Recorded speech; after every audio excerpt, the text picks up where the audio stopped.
और आज मैं आपसे बात करना चाहता हूं कि हम में से बहुत से भाई बहन हैं जो अपने लिए बहुत ज्यादा नकारात्मक सोच रखते हैं। वो अपने बारे में गलत गलत बातों को सोचते हैं या फिर अपने परिवार के बारे में नकारात्मक सोच रखते हैं, अपने बच्चों के बारे में नकारात्मक सोच रखते हैं, अपने परिवार के सदस्यों के बारे में नकारात्मक सोच रखते हैं कि ये तो कभी आगे बढ़ ही नहीं सकते, ये तो अपने जीवन में कुछ अच्छा कर ही नहीं सकते, या फिर वो सोचते हैं कि मैं अच्छा नहीं हूं, मैं दिखने में अच्छा नहीं हूं, मैं ज्यादा पढ़ा लिखा नहीं हूं, मेरे पास ज्यादा एजुकेशन नहीं है। इस प्रकार की अनेक सी बातें कि मैं स्मार्ट नहीं दिखता हूं, इस प्रकार की अनेक सी बातें लोग अपने बारे में और अपने परिवार के बारे में सोचते हैं। दोस्तों, हो सकता है कि आप भी इस प्रकार की नकारात्मक बातें अपने परिवार के लिए, अपने बच्चों के लिए, अपनी वाइफ के लिए, अपने हस्बैंड के लिए या फिर अपने आप के लिए रखते हो। तो मैं आज आपसे कहूंगा कि यिर्मयाह की किताब उसका 1 अध्याय 6 और 7 पद में कुछ इस प्रकार से लिखा है। तब मैंने कहा, हाय प्रभु यहोवा, देख मैं तो बोलना भी नहीं जानता, क्योंकि मैं लड़का ही हूँ।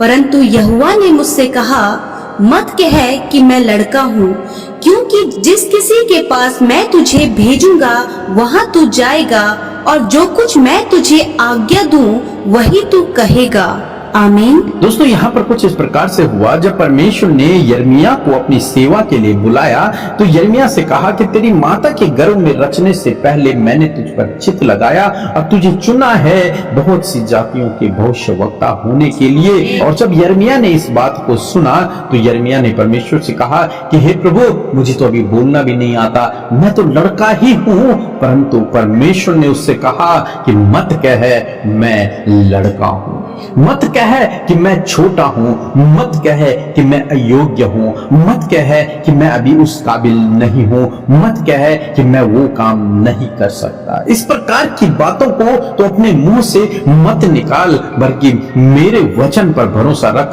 कि जहां कहीं तू जाएगा मैं तेरे साथ में रहूंगा, मैं तुझे बोलना सिखाऊंगा, मैं तुझे भेजूंगा और मैं तेरे साथ में रहूंगा। इन बातों पे तो फोकस कर, इन बातों पर मनन कर, इस बात पर विश्वास कर, न कि इस बात को कह कि मैं छोटा हूं, मैं ये काम नहीं कर सकता, मैं वहां नहीं जा सकता, मैं इस योग्य नहीं हूं, मैं तो ये इस काम के लिए नहीं हूं। इस प्रकार की नकारात्मक बातों को तो अपने मुंह से मत निकाल। दोस्तों, आज सुबह में मैं आपसे भी कहना चाहूंगा कि परमेश्वर का वचन आपसे भी कहता है कि इस प्रकार की नकारात्मक बातें अपने मुंह से न निकालें। हो सकता है आपके विचारों में ये नकारात्मक बातें आती हों, परंतु आप उन्हें अपने मुंह से न कहें, क्योंकि जो कुछ हम कहते हैं वो सृष्टि में आता है, वो हम अपने जीवन में देखते हैं। तो इसलिए अपनी जुबान पर आप कंट्रोल करें और ऐसी नकारात्मक बातें जो आपके मन में आते हैं, जो आपके विचारों में आती हैं, उन नकारात्मक बातों को कभी भी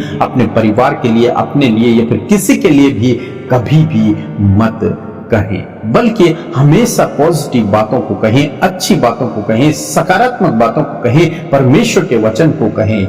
चाहे आपका लड़का बिगड़ा ही क्यों ना हो, लेकिन आपको परमेश्वर का वचन उसके लिए कहना है कि लड़के परमेश्वर की ओर से दिए हुए भाग हैं। इस प्रकार के वचनों को आपको उसके लिए कहना है। हो सकता है कोई एडिक्शन में ही क्यों ना हो, लेकिन आप उसके लिए परमेश्वर के वचन को कहें। हो सकता है आप लोगों का रिलेशन टूटा हुआ हो, लेकिन आप अपने लिए परमेश्वर के वचनों को कहें। और जब आप इस प्रकार से करेंगे, जब आप नकारात्मक बातों पे नहीं बल्कि परमेश्वर के वचन पर अपने मन को लगाएंगे, तो परमेश्वर आपके जीवन में वैसा ही कार्य करेंगे और आप अपने जीवन में परमेश्वर के आश्चर्य कर्म को देखने पाओगे। सो प्रभु आपको इस वचन के द्वारा बहुतायत से आशीष दे।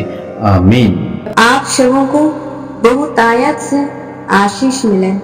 हमारे group brother PK and Mrs Amrita machine industry की ओर से सोशल मीडिया एवेंजलिस्ट के रूप में कार्य कर रहे हैं, ताकि प्रभु के राज्य हर एक जन जन के द्वारा, आपके द्वारा विस्तृत होने पाए।